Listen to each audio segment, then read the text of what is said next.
కూడు గూడు గుడ్డ ఇది భారతదేశంలో మనకున్నటువంటి ఒక ప్రధానమైనటువంటి పాలసీ. ప్రతి ఒక్కళ్ళకి అన్నం దొరకాలి, ప్రతి ఒక్కళ్ళకి బట్టలు దొరకాలి, ప్రతి ఒక్కళ్ళకి నివాసం ఉండడానికి ఇల్లు ఉండాలి. ఏ ప్రభుత్వాలు ఉన్నా సరే, ఏ లీడర్ పేరు పెట్టుకున్నా సరే ఈ కార్యక్రమం మాత్రం నిరంతరాయంగా కొనసాగుతూనే ఉంటుంది. అయితే ఈసారి కూడా దీంట్లో కోటి మందికి 2029 నాటికి కోటి మందికి పేదలు మధ్యతరగతి వాళ్ళకి ఇల్లు ఇచ్చేటువంటి అవకాశం ఉంది. ఇళ్ల నిర్మాణానికి సాయం అందించనున్నట్లుగా కూడా, అంటే ఉచిత ఇల్లు కాదు, మనకి స్థలం ఏమన్నా ఉన్నా లేదంటే గవర్నమెంట్ స్థలం ఇచ్చి అక్కడ లోన్ ఇప్పించి ఇల్లు కట్టించినటువంటి అవకాశం ఉందని కూడా చెప్తున్నారు. మధు గారు, ముఖ్యంగా ఒకసారి చెప్పండి, అంటే స్వతంత్రం వచ్చిన దగ్గర నుంచి ఈ పక్కా ఇళ్ల పథకం దాదాపు ఎన్టీ రామారావు గారు 83లో స్టార్ట్ చేశారు. స్టార్ట్ చేసిన అక్కడి నుంచి కూడా మనం చూసుకున్నట్లయితే ఇప్పుడు కూడా 25లో కూడా ఇంకా కోటి మందికి ఇలాగా మన దగ్గర స్థలం ఎంత ఉంది, ప్రభుత్వ స్థలం కానీ లేదా ఎక్వైర్ చేయాల్సింది కానీ, మళ్ళీ దీని మీద ఆ భారం ఎవరి మీద పడుతుంది, దానికి మళ్ళీ పన్నులు ప్రభుత్వం మనలాంటి వాళ్ళ మీద వేస్తుంది, మధ్యతరగతి సామాన్యుల మీదే వేస్తుంది. మరి ఎలాగా ఈ ప్రాబ్లమ్ని క్లియర్ చేయడం అనేది? రైట్, మధు గారు ఎగ్జిట్ అయినట్టున్నారు. మస్తాన్ రావు గారు, ఇదే ప్రశ్న మీకు కూడా. అంటే పేదరికాన్ని నిర్మూలించాలి, బాగుంది, ప్రతి ఒక్కరికి పక్కా ఇల్లు ఇవ్వాలని చెప్పి ఇప్పుడు కోటి మంది మధ్యతరగతి వాళ్ళకి చేస్తానంటున్నారు. నేను చదువుకునే దగ్గర నుంచి ఇందిరమ్మ ఇళ్ళు, రాజీవ్ గాంధీ ఇళ్ళు, లేదంటే తర్వాత వచ్చిన గాంధీ ఇళ్ళు, రామారావు ఇళ్ళు, ఇంకొకళ్ళ ఇల్లు, రాజశేఖర రెడ్డి ఇల్లు, మన జగనన్న ఇల్లు కూడా చూసాం మనం. అందరి పేర్లు పెట్టి ఇల్లు ఇస్తూనే ఉన్నారు. అంటే మా తాతకి ఇచ్చి, మా నాన్నకి ఇచ్చి, నాకు ఇచ్చి, రేపు పొద్దున్న నా కొడుకు ఇచ్చి, అంటే మేము పేదవాళ్ళలో అలా లిస్ట్ అలా ఉండిపోయిందా, లేదు కొత్తగా ఇంకేం లేదంటారా? ఇది ఒక పెద్ద $1 మిలియన్ క్వశ్చన్ నాకు. అంటే మీరు వేసిన ప్రశ్న ఏదైతే ఉందో, అంటే పేదలు మధ్యతరగతి వాళ్ళు సొంత ఇల్లు కట్టుకుంటారని ఒక పెద్ద కలగా భావిస్తారు. అంటే వాళ్ళ జీవిత కాలంలో ఒక సొంత ఇల్లు ఉంటే దానికి సెంటిమెంట్లు కూడా ముడిపడి ఉంటాయి. ఎందుకంటే ఎవరైనా చనిపోయినా కానీ అద్దెళ్లలో చనిపోతే అక్కడ వాళ్ళు ఉంచని పరిస్థితి కూడా ఉంటుంది. అలాంటిది అంటే నేను దాని జోలికి పోతాను సెంటిమెంట్లు. సో అలాంటికి సంబంధించి చూస్తే మనకి ఇందిరమ్మ గృహాలు మన వైఎస్ రాజశేఖర రెడ్డి కాలంలో ప్రతి ఊరికి 100, 150 అట్లా ఇచ్చేసేవాళ్ళు. 30 నుంచి 50 వేల రూపాయల లోపల అప్పుడు నిర్మాణ వ్యయాన్ని బట్టి అట్లా వచ్చేది. ఇప్పుడు లాస్ట్ మనకి విభజన తర్వాత చూస్తే మనకి సెంట్రల్ గవర్నమెంట్ కూడా అనేక గృహ నిర్మాణానికి సంబంధించి స్కీములు పెట్టింది. దాదాపు 1,30,000 నుంచి 2,30,000 దాకా వివిధ స్థాయిల్లో, అంటే ఎంఐజీ, ఎన్ఐజీ అట్లాగా పెట్టిన తర్వాత లాస్ట్ టైం మనకి టిట్కో గృహాల రూపంలో అది ఒకే, అంటే ప్లేస్ ప్రాబ్లం వల్ల 4 స్టేజ్లో కట్టడం దాదాపు 4-5 లక్షల దాకా టేకప్ చేసిన పరిస్థితి ఉంది. సో ఇక్కడున్న వైరుధ్యాలు ఏంటంటే ఇది మామూలే. ఇక్కడ ప్రతీకార రాజకీయాలు, లేదా చంద్రబాబు నాయుడు గారు కట్టింది నేను ఎందుకు ఇవ్వాలని చెప్పేసి ఇట్లా అవన్నీ ఆపేసిన పరిస్థితి. ఆ రోజు కానీ కొన్ని ఇచ్చిన గుడివాడ లాంటి అక్కడ ఇస్తేనేమో వాళ్ళ రంగులు వేసుకొని, అంటే ఓట్ల రాజకీయాలు తప్పితే ముందు పేద ప్రజలకి గృహం అమర్చాలి అనే ఒక ఇది అది లోపించిన పరిస్థితి కనిపిస్తూ ఉంది. ఎందుకంటే జగన్మోహన్ రెడ్డి గారు 30 లక్షల మందికి సెంటున్నర, అంటే అర్బన్ ఏరియా సెంటు, రూరల్ ఏరియాలో సెంటున్నర ఇచ్చారు. సో దానికి సంబంధించి భారీ ఎత్తున అయితే ఆయన జగనన్న కాలనీని 17,500 అండి, మొత్తం 17,500 కాలనీలు నిర్మించారు. ఇప్పుడు దాన్ని ఎన్టీఆర్ కాలనీలుగా మార్చారు. దానికి సంబంధించి కూడా ఒక పెద్ద స్కామ్. ఆ ల్యాండ్ అక్విజిషన్ సందర్భంగా ప్రతి ఊర్లో అక్కడున్న ఎమ్మెల్యేలు అక్కడున్న 5 లక్షలకో 10 లక్షలకో 20 లక్షలకు ఎకరం కొనటం, 2-3 రెట్లు అదనంగా ప్రభుత్వానికి అప్పచెప్పడం ద్వారా 4,000 కోట్ల రూపాయల స్కామ్ జరిగిందని అప్పట్లో ఆరోపణలు చేశారు. కానీ మరి అధికారం వచ్చిన తర్వాత ఆరోపణలు చేసిన వారు కానీ ఆరోపణలు ఎదుర్కొన్న వారు కానీ సైలెంట్ అయిపోయారు. మరి వాళ్ళిద్దరు కొల్యూడయ్యారా ఏమయ్యారో తెలియదు. సో ఇప్పుడు చూస్తే ఇప్పుడు రియల్ ఎస్టేట్ రంగం మీరు దేశవ్యాప్తంగా చూసినట్లయితే ఇప్పుడు మన నిర్మలా సీతారామన్ గారు మనకి ఇల్లు కొనాలంటే, అపార్ట్మెంట్ కొనాలన్నా, లేకపోతే ఇండివిజువల్గా స్టీల్ కానీ లేదంటే సిమెంట్ కానీ చూస్తే ఆకాశాన్ని అంటున్నాయి ధరలు. ఎవరు ఇల్లు కట్టే పరిస్థితి లేదు. పోనీ అపార్ట్మెంట్ కొందామా అంటే 50 లక్షల నుంచి 1,25,00,000. అసలు ఆ సామాన్య మధ్యతరగతి వాళ్ళు వాళ్ళ జీవిత కాలంలో కొనలేని పరిస్థితి అయితే నెలకొంది.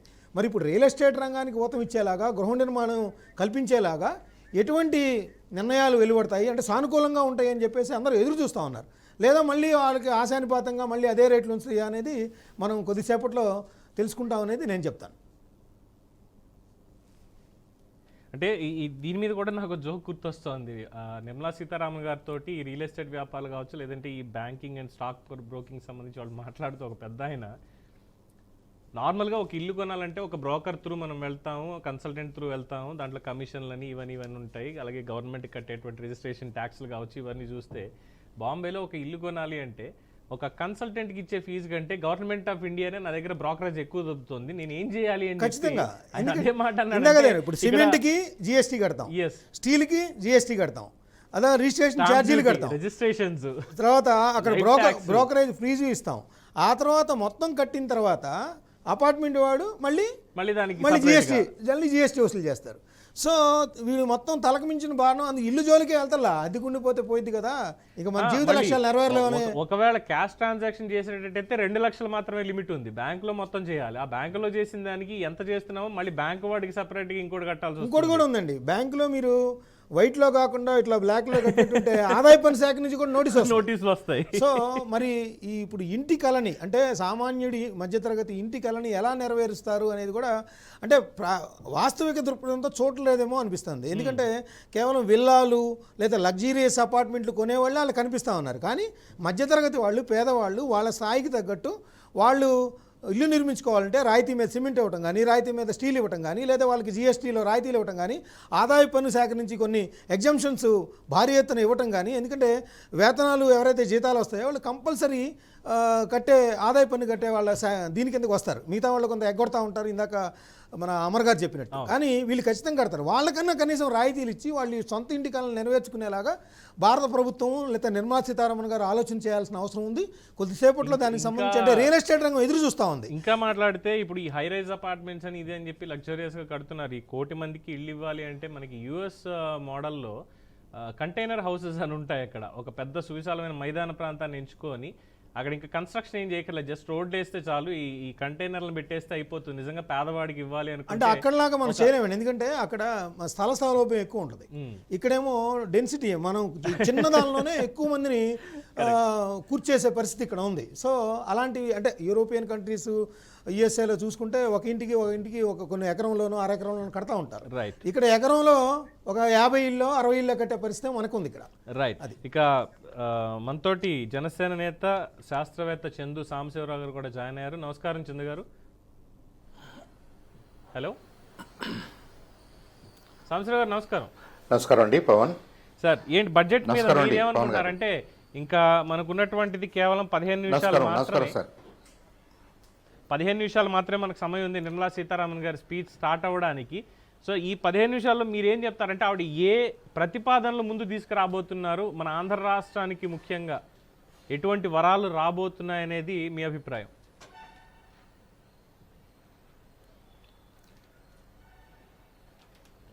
అంటే వరాల కంటే కూడా పెద్దలు ఇంతకు ముందు నాసర్ గారు మాట్లాడుతున్నట్టుగా మిడిల్ క్లాస్లోను ప్రజానీకంలో అనేక ఆకాంక్షలు ఉన్నాయండి, ఆశలు ఉన్నాయి, వాళ్ళ అవసరాలు ఉన్నాయి. రాష్ట్రపతి ముర్ము గారు చెప్పిన మాటల్లో కూడా మనకి ఈ మధ్యతరగతి అవసరాలు, ఆకాంక్షల్ని అర్థం చేసుకునేలాగా, వాటికి అద్దం పట్టేలాగా, అలాగే ఓవరాల్గా ఎకనామిక్ డెవలప్మెంట్కి బాటలు వేసే విధంగా ఈ బడ్జెట్ ఉంటుందేమో అనేది అందరి ఎక్స్పెక్టేషన్. సరే, ఈ ప్రాసెస్లో ఎకనామిక్ డెవలప్మెంట్ అంటే ఎవరి కోసం, ఎకనామిక్ డెవలప్మెంట్ అంటే లో అండ్ మిడిల్ క్లాస్ వాళ్ళకి ఏ విధంగా ఉపయోగపడుతుంది, ఇవన్నీ కూడా డిబేటబుల్. ఈ బడ్జెట్లో వాళ్ళు ఎలాంటి ప్రపోజల్స్ పెడతారో చూడాలి. ఈ 2 పాయింట్స్ అయితే నాకు అనిపిస్తుంది. ఒకటి, సర్వత్రా నెలకొన్నటువంటి జీవనం భారం అయిపోయింది, అన్ని రంగాల్లోనూ ట్యాక్సేషన్స్ ఎక్కువ ఉన్నాయి, అన్ని విధాలుగానూ ట్యాక్సెస్ ఎక్కువ పే చేస్తున్నాం, ఉద్యోగ అవకాశాలు ఇంకా మెరుగుపడాలి. ఎట్ ద సేమ్ టైం ఇన్నిటి మీద ట్యాక్సులు కడుతున్నప్పుడు ఇన్కమ్ ట్యాక్స్ అనేది కూడా మనకు చాలా కీలకం అవుతుంది ప్రతి బడ్జెట్లో కూడా. ఇప్పుడు అన్ని వస్తువుల మీద అన్ని రకాలుగాను కదిలితే మెదిలితే ట్యాక్సులు ఎటు వేస్తున్నారు కదా, మళ్ళీ కొంతమంది దగ్గర ఇన్కమ్ ట్యాక్స్ అనే ప్రపోజల్ ఎందుకు ఉంది, ఇన్కమ్ ట్యాక్స్ వద్దనే వాళ్ళు కొంతమంది మేధావులు ఉన్నారు. ఇన్కమ్ ట్యాక్స్ వద్దు అనేది చాలా కాలంగా జరుగుతుంది మన దేశంలో డిస్కషను.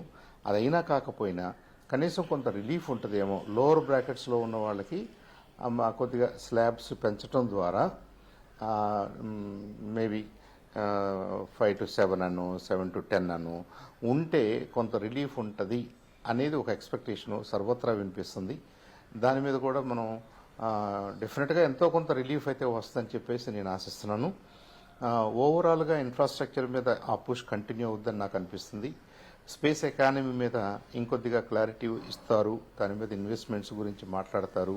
ఎందుకంటే ప్రపంచవ్యాప్తంగా trillions of dollars economy generate అవబోతుందని చెప్పేసి ఎక్స్పెక్టేషన్స్ ఉన్నాయి. మొన్న దావోస్లో కూడా మీరు గమనించుంటారు పవన్ గారు, అవును. US alone 1.8 trillion economy space activity నుంచి ఎక్స్పెక్ట్ చేస్తుంది. అంటే మరి దాని రిపుల్ ఎఫెక్ట్స్ వరల్డ్ వైడ్గా ఉంటే డెఫినెట్గా ఆ స్పేస్ యాక్టివిటీలో ముందున్నటువంటి మన దేశం మీద కూడా ఉంటాయి. మనం చాలా విషయాల్లో ప్రపంచంలో టాప్ 3లో టాప్ 4లో ఉన్నాం. కాబట్టి మన దగ్గర మంచి అవకాశాలు ఉన్నాయి. మన దగ్గర సైంటిఫిక్ కమ్యూనిటీ ఎక్స్పాండ్ అయ్యి ఉంది, ఇంజనీరింగ్ కమ్యూనిటీ ఎక్స్పాండ్ అయ్యి ఉంది. వీళ్ళందరినీ అకామిడేట్ చేయాలి, వీళ్ళందరికీ అవకాశాలు కల్పించాలి అన్నప్పుడు ఆ దృష్టితో చూసినా కానీ మనం స్పేస్ యాక్టివిటీస్ని ఇంక్రీజ్ చేసుకోవాల్సిన అవసరం ఉంది. కాబట్టి డెఫినెట్గా గవర్నమెంట్ పాయింట్ ఆఫ్ వ్యూలో కొంత పుష్ ఉంటుందని నాకు అనిపిస్తుంది. అలాగే ఇన్ఫ్రాస్ట్రక్చర్ మనం చూస్తున్నాం. గత 10-15 సంవత్సరాలుగా కూడా మోడీ 1, మోడీ 2, మోడీ 3లో కూడా ఆ ఇన్ఫ్రాస్ట్రక్చర్ మీద పుష్ ఉంది. దానివల్లే మరి దేశంలో యాక్టివిటీ పెరిగింది, డెఫినెట్గా యాక్టివిటీ పెరిగింది. ఇది అందరికీ జీవనం సౌలభ్యంగా ఉందా కాదా అనేది వేరే క్వశ్చన్ అయితే, ఓవరాల్గా ఎకనామిక్ యాక్టివిటీ పెరిగిందని అయితే మనం ఒప్పుకోవాలి. ఆ పెరిగిన ఎకనామిక్ యాక్టివిటీలో అందరికీ భాగస్వామ్యం ఉందా, అందరికీ ఆ ఫలాలు అందుతున్నాయా, అందరూ ఆ లెవెల్ ఆఫ్ ఆ లివింగ్ స్టాండర్డ్ పెరిగిందా, ఇంకా ఏ సెక్షన్స్లో ఇబ్బందులు ఉన్నాయి, ఏ సెక్షన్స్ ఈ ఎకానమీలో పార్టిసిపేట్ చేయలేకపోతున్నాయి, ఈ ఎక్స్పాండింగ్ ఎకానమీలో పార్టిసిపేట్ చేయలేని, ఎఫెక్టివ్గా పార్టిసిపేట్ చేయలేని సెక్షన్స్కి మనం త్రూ వెల్ఫేర్ ఎలాంటి రిలీఫ్స్ ఇస్తున్నాం. ఇవన్నీ కూడా ఎవ్రీ ఇయర్ మనకి బడ్జెట్లో వచ్చే అంశాలే.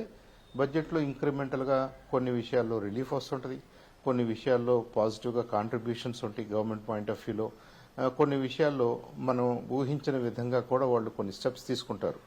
ఈసారి I think taxation point of వ్యూలో ఇన్కమ్ ట్యాక్స్ స్లాబ్స్లో కొంత రిలీఫ్ ఉంటుందని నేను అనుకుంటున్నాను. అలాగే జిఎస్టీ విషయంలో కూడా మచ్ మోర్ రేషనలైజేషన్, ఏ వస్తువుకి ఎంత ఉండాలి, ఏ గ్రూప్ ఆఫ్ ప్రోడక్ట్స్కి ఎలాంటి ట్యాక్సెస్ ఉండాలి, ఏ గ్రూప్ ఆఫ్ సర్వీసెస్కి ఏ మేరకు ట్యాక్సెస్ ఉండాలి, దాంట్లో కొంత సర్దుబాటు డెఫినెట్గా ఉంటుందని నాకు అనిపిస్తుంది.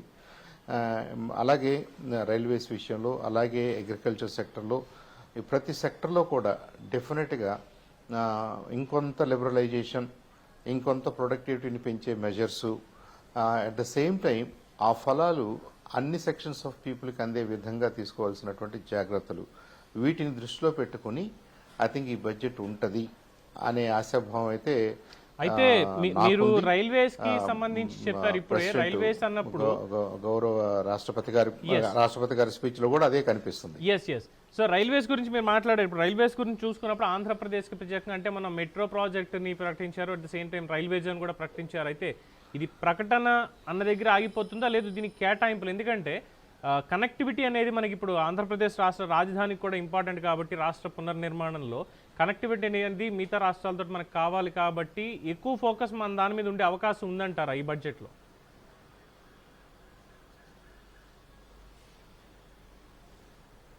డెఫినెట్గా ఉంటుందండి, డెఫినెట్గా ఉంటుంది. మనకు ఇంకొక అడ్వాంటేజ్ ఏంటంటే మనం అమరావతి విజయవాడ నుంచి ఎక్కువ దూరంలో ఏం లేదు.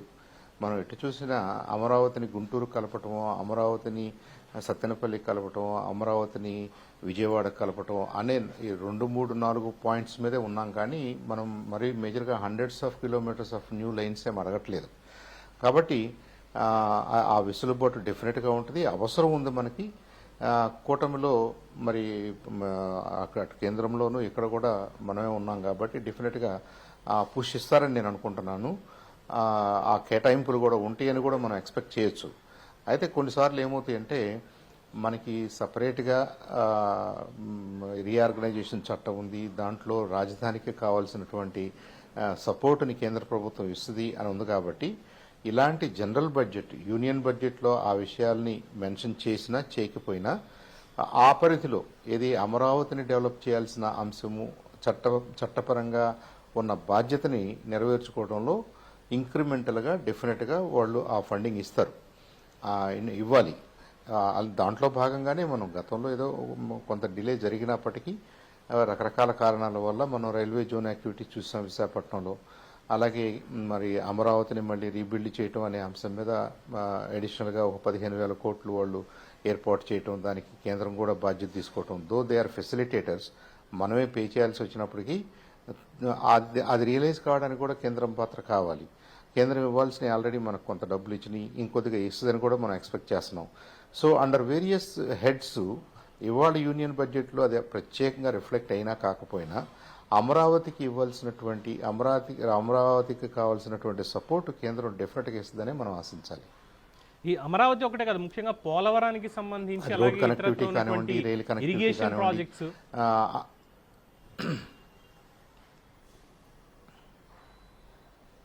True, Polavaram is already national project కాబట్టి దానికి ఆల్రెడీ వేరియస్ స్టేజెస్లో వేరియస్ డిపిఆర్స్ను వాళ్ళు యాక్సెప్ట్ చేస్తున్నారు కాబట్టి ఆన్గోయింగ్ ప్రాజెక్ట్ కాబట్టి మనం ఆంధ్రప్రదేశ్ ప్రభుత్వం దాన్ని యాక్చువల్గా మేనేజ్ చేస్తూ ఆ ఖర్చులు మనం రీయింబర్స్మెంట్లో తెచ్చుకుంటున్నాం. సో ఈ అరేంజ్మెంట్ కొనసాగుతుందని నేను అనుకుంటున్నాను. మన స్టేట్ గవర్నమెంట్ ఎంత ప్రోయాక్టివ్గా ఉంటే మనం ఎంత యాక్టివ్గా ఎంత స్పీడ్గా మనం చేసుకోగలిగితే డెఫినెట్గా కేంద్రం కూడా అదే స్పీడ్గా ఇవ్వాలి అనేది మన ఆకాంక్ష.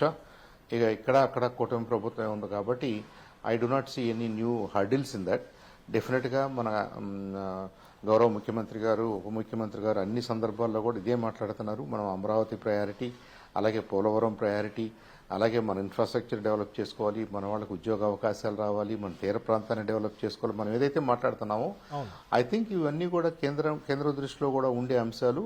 అవి మన డిమాండ్స్గా మన అవసరాలుగా ఉండే అంశాలే కాబట్టి కొన్ని ఈ బడ్జెట్లో రిఫ్లెక్ట్ కావచ్చు, కొన్ని అమరావతిని ఆ రీఆర్గనైజేషన్ యాక్ట్ ప్రకారంగా అమరావతికి ఇవ్వాల్సిన సపోర్ట్లో భాగంగా రావచ్చు, కొన్ని రీఆర్గనైజేషన్ యాక్ట్లో ఉన్న ఈ రాష్ట్రానికి సంబంధించిన వెనుకబడి జిల్లాలు లేదా ఓవరాల్గా మనకి ఇవ్వాల్సిన సపోర్ట్ బికాస్ ఆఫ్ మనకు ఉన్నటువంటి ఆ గ్యాప్, ఆ రెవెన్యూ గ్యాప్ని దృష్టిలో పెట్టుకుని మనకి ఇవ్వాల్సినటువంటి సపోర్ట్ డెఫినెట్గా ఇస్తారని నేను ఆశిస్తున్నాను.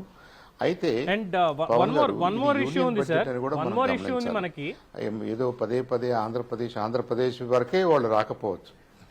యా, డెఫినెట్గా, ఎందుకంటే పెద్దన్న పాత్ర పోషిస్తున్నారు కాబట్టి మొత్తం భారతదేశ వ్యాప్తంగా అన్ని రాష్ట్రాలకి న్యాయం చేయాలి అన్న దాంట్లో బడ్జెట్ ప్రవేశపెడతారు కాబట్టి ఇబ్బంది లేదు. అయితే ప్రధానంగా ఈ బిజినెస్ చేయడం అనేది కేంద్ర ప్రభుత్వం యొక్క బాధ్యత కాదు, మేము వ్యాపారస్తులం కాదు, ఇవన్నీ కూడా ప్రైవేటీకరణ చేస్తాము అని చెప్పి అనేక ఇండస్ట్రీకి సంబంధించి చెప్పారు. ముఖ్యంగా మన విశాఖపట్నం స్టీల్ ప్లాంట్కి సరే కుమారస్వామి గారు వచ్చారు, కుమారస్వామి గారు వచ్చి ఇది ప్రైవేటీకరణ జరగదు, పునర్నిర్మాణం మాత్రం జరుగుతుంది ఖచ్చితంగా అంటూ ఆయన చెప్పినప్పటికీ ఈ బడ్జెట్లో విశాఖపట్నం స్టీల్ ప్లాంట్కి కేటాయింపులు ఏమైనా జరిగేటువంటి అవకాశం ఉందా?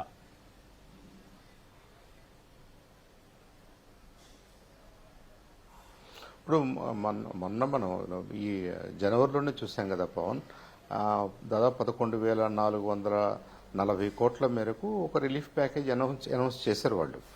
అయితే మన వాళ్ళు మాట్లాడేది ఏంటంటే అది గతంలో ఉన్నటువంటి లోన్స్ అనుకోండి, సర్వీసింగ్ ఆఫ్ ఫైనాన్సింగ్ సర్వీసెస్ కోసం అనుకోండి కొంత ఖర్చు అయిపోద్ది కదా, అంతగా వర్కింగ్ క్యాపిటల్లోకి అది రాలేకపోతుందేమో, ప్లాంట్ ఎక్స్పాన్షన్కి అది ఉపయోగపడదేమో అనే ఒక కన్సర్న్ ఉంది. ఆ డబ్బును మనం వాడుకోవడానికి కూడా కొంత టైం పడుతుంది. అవి వాడుకునే లోపు నెక్స్ట్ ట్రెంచ్ ఆఫ్ ప్యాకేజ్ మళ్ళీ వాళ్ళు అనౌన్స్ చేయొచ్చు. అంటే ఇన్ ప్రిన్సిపల్ విశాఖపట్నం స్టీల్ ప్లాంట్ని మేమేం టచ్ చేయట్లేదు, దాన్ని అభివృద్ధిలోకి తీసుకురావాలని 3 బ్లాస్ట్ ఫర్నెస్లు ఫుల్ కెపాసిటీలో పనిచేయాలని, దానికి ఉన్నటువంటి ప్రత్యేకతను అది కాపాడుకోవాలనే విషయమే కేంద్ర మంత్రి గారు కుమారస్వామి గారు మాట్లాడారు. అది స్పెషలైజ్డ్ ప్లాంట్, అది అలాంటి ప్లాంట్ మనకు భారతదేశంలో లేదు. స్పెషల్ స్టీల్స్ చేస్తాం, షోర్లో ఉంది, ఎక్స్పోర్ట్ ఇంపోర్ట్స్ చాలా ఈజీగా ఉంటాయి అక్కడ నుంచి. కాబట్టి విశాఖపట్నం స్టీల్ ప్లాంట్ని ప్రొటెక్ట్ చేసుకోవటం అనేది ఐ డోంట్ థింక్ అది ఆంధ్రప్రదేశ్ అవసరం ఒక్కటే కాదు, కేంద్ర ప్రభుత్వానికి కూడా from strategic point of view అవసరం ఉంది. అయితే గతంలో అసలు ఈ డిస్కషన్ అంతా ఎందుకు వచ్చింది, ఈ స్ట్రాటజిక్ డిస్ఇన్వెస్ట్మెంట్లోకి దాన్ని ఎందుకు తీసుకొచ్చారనేది మిస్టరీగా ఉన్నప్పటికీ అలా కాదు అని మన వాళ్ళందరి ఆకాంక్షలు, మన ప్రొటెస్టులు, మన అవసరాలు గమనించిన కేంద్రం ఐ థింక్ సానుకూలంగానే స్పందిస్తుంది, సానుకూలంగానే దాన్ని అభివృద్ధి పదంలో నడుపుతుందని కూడా ఆశిద్దాం. Right sir, thank you Chandra Sambasivarao గారు జాయిన్ అయ్యి చాలా విషయాలు తెలియజేసినందుకు. So let's hope for the best. మరి నిర్మలా సీతారామన్ గారు బడ్జెట్లో ఆంధ్రప్రదేశ్ అండ్ తెలంగాణ రాష్ట్రాలకి ఏ కేటాయింపులు చేస్తారు, ఓవరాల్గా బడ్జెట్ ఎలా ఉండబోతుంది అనేది మరికొద్ది సేపట్లో పార్లమెంట్ సెషన్ స్టార్ట్ అవబోతోంది. Let's watch it. ఇది ప్రస్తుతం అప్డేట్స్ బడ్జెట్ మీద. చూస్తూనే ఉండండి బీఆర్కే న్యూస్. నేను మీ పవన్ కృష్ణమూర్తి, తెలుగోడి సత్తా.